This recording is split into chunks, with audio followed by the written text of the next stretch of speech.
Good afternoon students. हमारा जो topic चल रहा है आहार के पोषक तत्व, ये 11th का चैप्टर है। तो इसमें हमने प्रोटीन पढ़ लिया है, जो पहला तत्व होता है हमारा पोषक तत्व। दूसरा हम पढ़ रहे हैं कार्बोहाइड्रेट, जो महत्वपूर्ण तत्व है। कार्बोहाइड्रेट हमें ऊर्जा देने का कार्य करता है। यही इसी के कारण ही हम कोई भी कार्य करने में या क्रियाशील रहने में सक्षम होते हैं। तो इसको जो हिंदी में श्वेतसार को कहा जाता है और शॉर्ट में हम इसको कार्बोज भी कहते हैं। तो इसका जो संगठन है वो है कार्बन, हाइड्रोजन तथा ऑक्सीजन। इन तीन तत्वों से मिलके ये बना हुआ होता है। इसमें हाइड्रोजन और ऑक्सीजन का जो कंपोजिशन होता है वो जल वाला कंपोजिशन होता है, जैसे 2:1। तो ये इसमें कार्बोहाइड्रेट में इन दोनों का अनुपात होता है। तो कार्बोहाइड्रेट हमारे लिए बहुत महत्वपूर्ण है। इसके अलावा हम पढ़ेंगे इसके प्राप्ति के स्रोत की किन चीजों में ये पाया जाता है। तो इसकी प्राप्ति के जो स्रोत हैं, सबसे पहले हम अगर टेस्ट के आधार पे देखेंगे तो जो मीठी चीजें होती हैं, जितनी भी मीठी चीजें हैं, सब में कार्बोहाइड्रेट पाया जाता है। इसके अलावा स्टार्च और सेलुलोज जैसा है जो ज्यादा मीठा नहीं होता। तो इसमें जो पाया जाता है, सबसे पहले हम पढ़ेंगे अनाज। अनाजों में ये पाया जाता है। इसमें आप ये देखिए, गेहूं है, मक्का है, इसमें ये चावल है। इसके अलावा मटर की फली है, आलू है, चुकंदर है, गाजर है, चीनी है, किशमिश, जैम, सारे ही फल जो मीठे होते हैं, अंगूर, आम, केला, सेब, ब्रेड है। तो इन चीजों में ये इसकी प्राप्ति के स्रोत हैं, जिनमें अधिक मात्रा में कार्बोहाइड्रेट पाया जाता है। तो ये इसके स्रोत हैं। अब हम पढ़ेंगे कार्बोहाइड्रेट के प्रकार। तो प्रकार में इसके 3 प्रकार का ये होता है। पहला होता है मोनोसैकेराइड। तो मोनोसैकेराइड जो होता है ये 3 रूप में होता है। एक होता है सुक्रोज, लैक्टोज और माल्टोज। फिर आता है हमारा दूसरा डाइसैकेराइड। तो डाइसैकेराइड जो होता है ये भी 3 रूप में होता है, सुक्रोज, लैक्टोज और माल्टोज।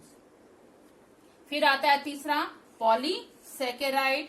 पॉलीसैकेराइड जो है वो स्टार्च, सेल्यूलोज और ग्लाइकोजन के रूप में होता है। तो ये 3 प्रकार का कार्बोहाइड्रेट होता है, मोनोसैकेराइड, डाइसैकेराइड, पॉलीसैकेराइड। और इसके अंदर जो मैंने हैं वो आपको बता दिए। तो ये इसके क्या हैं, प्रकार हैं। फिर आते हैं कार्बोहाइड्रेट्स के कार्य। कार्य इसके जो होते हैं उनमें सबसे पहला आता है ऊर्जा प्रदान करना। तो जो इसका कार्बोहाइड्रेट का मुख्य और महत्वपूर्ण कार्य है वो शरीर को ऊर्जा प्रदान करना होता है। जब कार्बोहाइड्रेट युक्त भोज्य पदार्थ हम लेते हैं, उनका अपघटन होता है, फिर उनका ज्वलन होता है और उसके बाद वो हमारे शरीर को ऊर्जा प्रदान करते हैं, जिससे हमारे अंदर कार्य करने की और क्रियाशील रहने की क्षमता आती है। दूसरा महत्वपूर्ण कार्य है प्रोटीन की बचत में सहायक। अगर हम कार्बोहाइड्रेट युक्त भोज्य पदार्थ सही मात्रा में लेते हैं तो प्रोटीन की खपत जो है ऊर्जा देने के लिए नहीं होती और प्रोटीन अपने जो उसके कार्य हैं, निर्माण और वृद्धि और विकास का, उन कार्यों को करने में सक्षम होता है। तो कार्बोहाइड्रेट की उचित मात्रा लेने से प्रोटीन की बचत में भी सहायता होती है। फिर तीसरा इसमें आता है कैल्शियम के शोषण में सहायक। तो कैल्शियम है उसके शोषण को भी ये बढ़ाता है, कैल्शियम के शोषण में सहायक है। इसका जो लैक्टोज होता है वो क्या करता है, बहुत सारे एंजाइम्स को उत्पन्न करता है और जो कैल्शियम के शोषण में सहायक होते हैं। फिर आता है इसमें मल विसर्जन में सहायक। मल विसर्जन में जो भी हमारे कार्बोहाइड्रेट युक्त भोज्य पदार्थ होते हैं, इनमें रेसे या रुक्षांश इनमें ज्यादा मात्रा में होते हैं, जो हमारे पेट की सफाई करने में या आंतों की सफाई करने में सहायक होते हैं।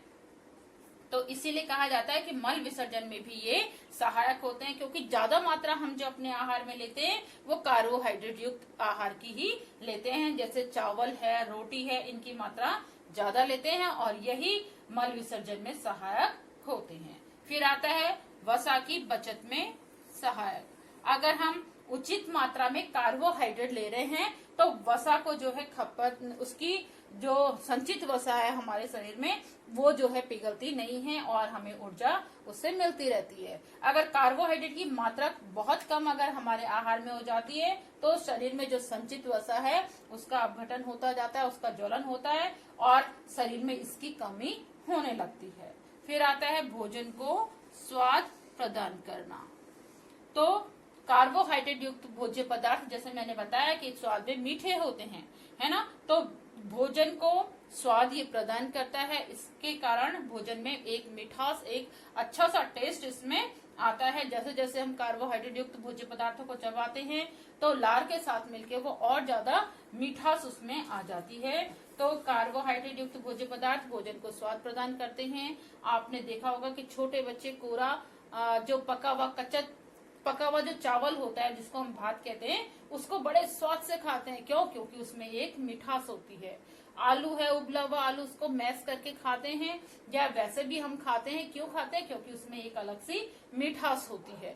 तो कार्बोहाइड्रेट युक्त भोज्य पदार्थ एक अच्छा सा स्वाद उनमें होता है। जैसे फलों में है, फलों में एक अच्छी सी सुगंध के साथ साथ अच्छी सी मिठास होती है। तो भोजन को स्वाद प्रदान करना इसका एक महत्वपूर्ण कार्य है। फिर होता है भिन्न आवश्यक तत्वों के स्रोत। तो विभिन्न आवश्यक जो पोषक तत्व हैं उनके स्रोत भी होते हैं। तो जो कार्बोहाइड्रेट युक्त भोज्य पदार्थ हैं, जैसे फल हमने देखे थे, जैसे आम है, सेब है, केला है, तो इनमें अन्य भी पोषक तत्व मिलते हैं। जैसे विटामिन सी भी इनमें है, आयरन इसमें मिल जाता है हमें, विटामिन सी इसमें हमें मिलता है। इसके अलावा अन्य तत्व भी मिलते हैं।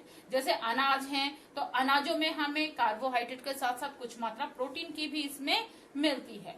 तो जो इसमें जड़ वाली चीजें हैं जैसे आलू, गाजर, सलजम, शकरकंदी, ये चीजें हैं, इनमें बहुत सारे खनिज भी मिलते हैं क्योंकि ये जमीन के अंदर हैं, तो इनमें खनिज की मात्रा भी बहुत ज्यादा होती है। तो जो भी हमारे कार्बोहाइड्रेट युक्त भोज्य पदार्थ होते हैं ये अन्य पोषक तत्वों के भी स्रोत होते हैं। अगर हम इनकी उचित मात्रा लेते हैं तो खुद ब खुद अन्य पोषक तत्वों की पूर्ति भी हमारे शरीर में होती रहती है। अब नेक्स्ट टॉपिक जो इसमें आता है वो है कार्बोहाइड्रेट की कमी। अब अगर इसकी कमी हमारे शरीर में होती है तो मुख्य रूप से सबसे पहले शरीर की जो कार्य करने की क्षमता है वो घट जाती है। कार्य करने की क्षमता घट जाती है। शरीर का वजन कम हो जाता है,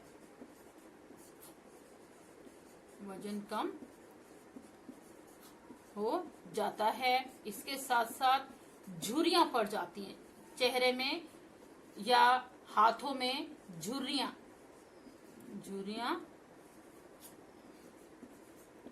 पड़ जाती हैं। शरीर दुबला हो जाता है, शरीर दुबला हो जाता है।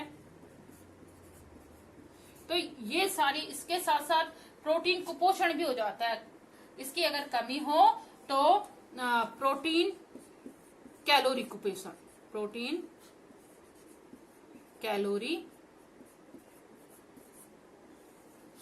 कुपोषण भी हो जाता है, जिसको हमने मरासमस कहा था। तो मरासमस जो है वो प्रोटीन के साथ साथ जब कार्बोहाइड्रेट या कैलोरी की भी कमी हो जाती है तो मरासमस रोग हो जाता है। तो ये इसकी कमी के शरीर पर जो प्रतिकूल प्रभाव पड़ते हैं वो आपको बताया मैंने। अब आता है कार्बोहाइड्रेट की अधिकता। अब कोई भी पोषक तत्व है उसकी जहां कमी जो है हमारे लिए हानिकारक है, वही इसकी अधिकता भी हमारे लिए हानिकारक होती है। तो सबसे पहले इसकी जब अधिक मात्रा होती है तो शरीर में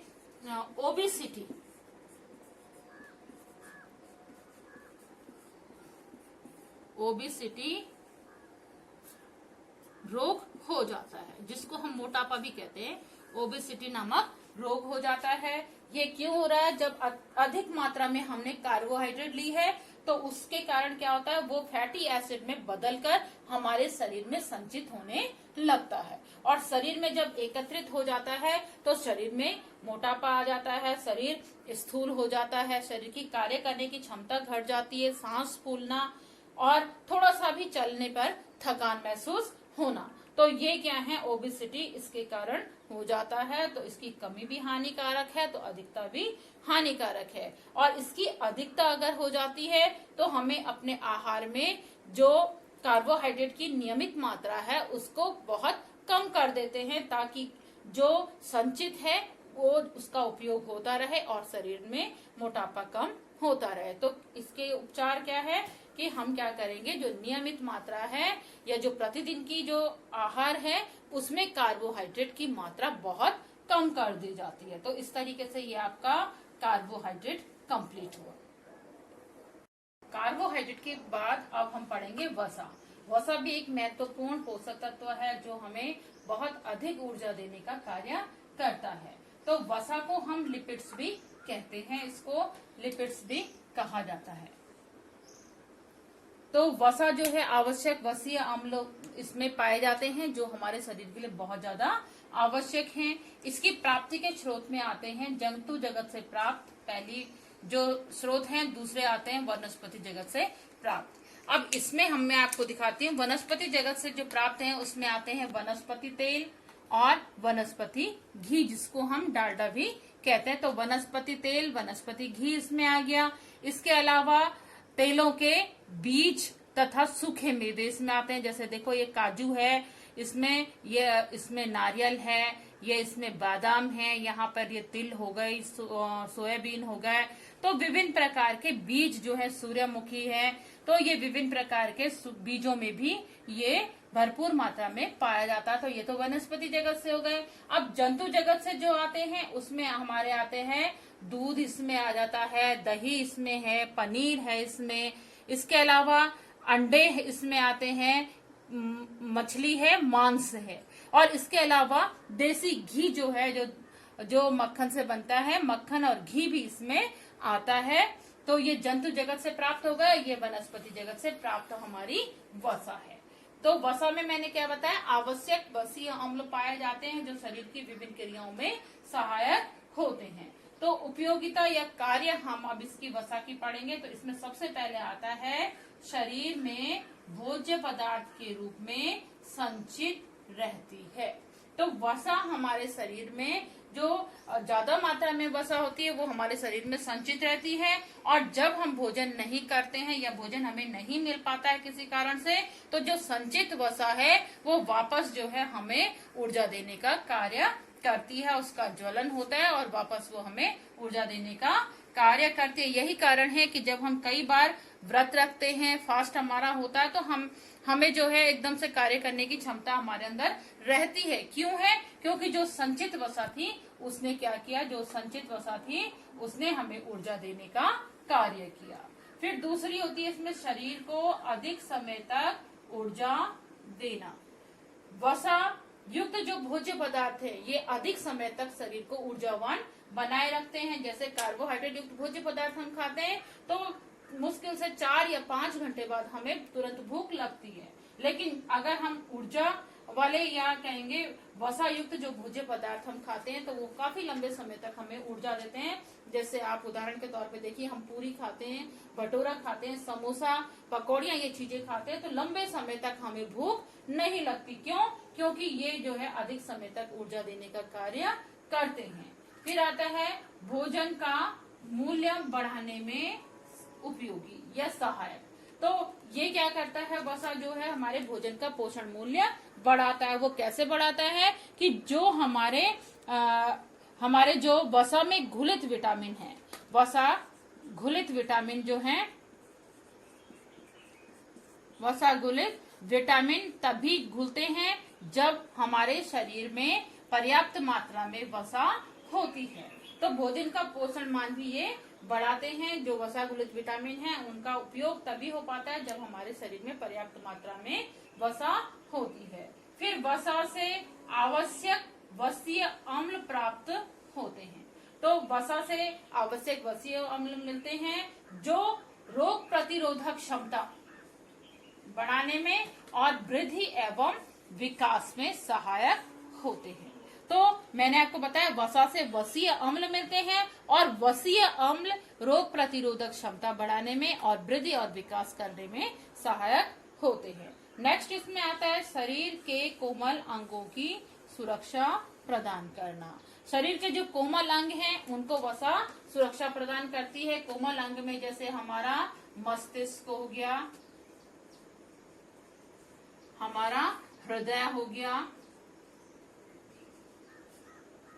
हमारी किडनी हो गई, जिनको हम ब्रेक भी कहते हैं, किडनी हो गई हमारी, मस्तिष्क है, हृदय है, किडनी है। तो ये जितने भी हमारे कोमल अंग हैं इन पर एक ऊपरी वसा की परत चढ़ी हुई होती है जो इसको बाहरी आघात से बचाते हैं। तो इसीलिए जो है हमारे कभी भी चोट हमें लगे तो एकदम से इन पर असर नहीं होता। क्यों? क्योंकि इन पर वसा की एक परत चढ़ी हुई होती है। फिर आता है शरीर के ताप को नियंत्रित करना। तो वसा जो है शरीर के ताप को भी नियंत्रित करती है। हमारी जो त्वचा है इस पर, इसके नीचे एक वसा की परत होती है जो शरीर को तुरंत ताप और जो सर्दी है उससे बचाते हैं। जैसे पोलर बियर भी आपने देखा होगा जो बर्फ के बीच में रहता है, तो बर्फ में कैसे रहता है? क्योंकि उसके शरीर पे वसा की मोटी परत चढ़ी हुई होती है जो उसको ठंड से बचाती है। तो शरीर के ताप को भी नियंत्रित करता है। फिर है प्रोटीन की बचत में सहायक। तो प्रोटीन की बचत में सहायक है। अगर कार्बोहाइड्रेट और वसा हम उचित मात्रा में नहीं लेंगे तो जो प्रोटीन है उसकी ऊर्जा देने में खपत होती है। तो प्रोटीन की बचत में भी ये सहायक होता है। फिर आता है पाचन संस्थान की क्रियाशीलता में सहायक। वसा कैसी होती है? चिकनी होती है। चाहे वसा वनस्पति जगत हो या जंतु जगत से प्राप्त हो, इसका जो स्वभाव है वो चिकनापन इसमें होता है जो हमारी जो पाचन या पाचन संस्थान की जो क्रियाशीलता है उसको ये बनाए रखता है, उसको ज्यादा क्रियाशील बनाता है, जिस कारण ये हमारे लिए लाभकारी है। फिर है भोजन को स्वाद प्रदान करना।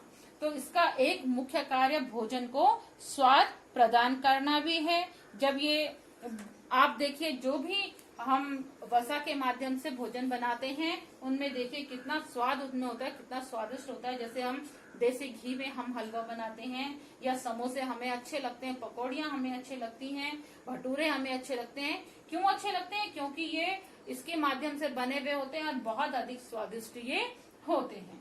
तो भोजन को स्वाद प्रदान करना, जो भी वसा के माध्यम से भोजन हम बनाते हैं बहुत ही स्वादिष्ट होता है। फिर है वसा, शरीर में वसा की कमी। अब शरीर में वसा की कमी होगी तो क्या होगा? इसके कारण शरीर वही जो उसमें आ रहा था कार्बोहाइड्रेट में लगभग वही आते हैं। इसके कारण शरीर दुबला हो जाता है, दुबला हो जाता है। चेहरे की चमक कम हो जाती है, चेहरे की चमक कम होती है, त्वचा रूखी हो जाती है, त्वचा रूखी हो जाती है और फटने भी लग जाती है और फटने लगती है।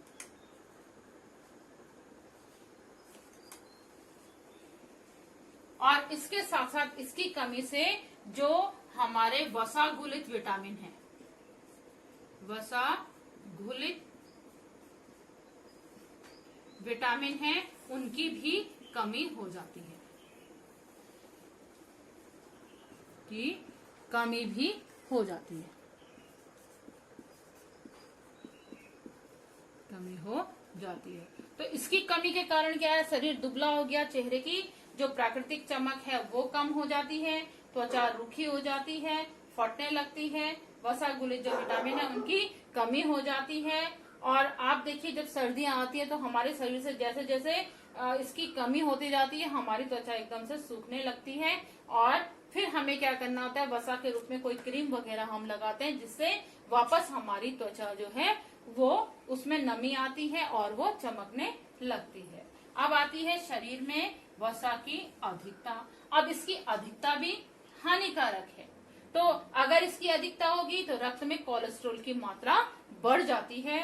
तो कोलेस्ट्रॉल की मात्रा बढ़ने से कोरोनरी हृदयघात, जिसको कोरोनरी हार्ट अटैक भी इसके कारण आ जाता है, कोरोनरी हृदयघात हो जाता है कोलेस्ट्रॉल बढ़ने से। और कोलेस्ट्रॉल क्यों बढ़ा? रक्त में वसा की मात्रा बढ़ने से। फिर इसके कारण ओबेसिटी नामक रोग भी हो जाता है, जिसको हम मोटापा बोल रहे हैं। फिर इसके जब ज्यादा मोटा व्यक्ति हो जाता है तो गुर्दे कमजोर पड़ने लगते हैं, मधुमेह रोग होने की संभावना भी बढ़ जाती है और एथेरोस्क्लेरोसिस रोग भी हो जाता है। तो एथेरोस्क्लेरोसिस जो रोग है ये क्या होता है? जो हमारी रक्त धमनियां होती हैं, इन धमनियों में वसा जमने लगती है। आप सिंपल सी आप एक चीज देखिए, ये एक पाइप है। अगर ये पाइप बिल्कुल साफ है तो इसमें निरंतर रूप से पानी जो है इस तरीके से बहता रहता है। अब इस पाइप को हम क्या करते हैं, इसमें हम अगर अपनी फिंगर इसमें हम अपनी लगा देते हैं तो इसका प्रेशर बढ़ जाता है, एकदम से प्रेशर बढ़ जाता है, जिस कारण क्या होता है, रक्त का जो दबाव है वो भी बढ़ जाता है। तो उच्च रक्तचाप भी इसके कारण हो जाता है, उच्च रक्तचाप होता है और उच्च रक्तचाप बढ़ जाता है। इसके अलावा इसमें और क्या होता है, कई बार ये वसा इतना ज्यादा हो जाता है कि ये एकदम से क्लॉट के रूप में भी आ जाता है, धमनी में ये क्लॉट के रूप में आ जाता है और इस कारण भी जो क्या है, हृदयघात, जिसको हम हार्ट अटैक कहते हैं, हृदयघात जिसको हम हार्ट अटैक कहते हैं, वो भी हो जाता है। तो ये क्या थी हमारी, जैसे धमनी है और धमनी में ये क्या हुआ, वसा अगर इसमें जमने लगती है इस तरीके से, तो ये क्या होता है, इसका प्रेशर, रक्त का जो प्रेशर है वो बढ़ जाता है और जिस कारण उच्च रक्तचाप भी हो जाता है। और अगर ये थक्के के रूप में एकदम से वसा बीच में आ जाती है तो हृदयघात, जिसको हम हार्ट अटैक कहते हैं, ये भी इसके कारण हो जाता है। तो इस तरीके से वसा की अधिकता भी हमारे शरीर के लिए बहुत ज्यादा हानिकारक है। तो ये चीजें हमें ध्यान में रखनी है जब हम वसा का सेवन करते हैं। Thank you.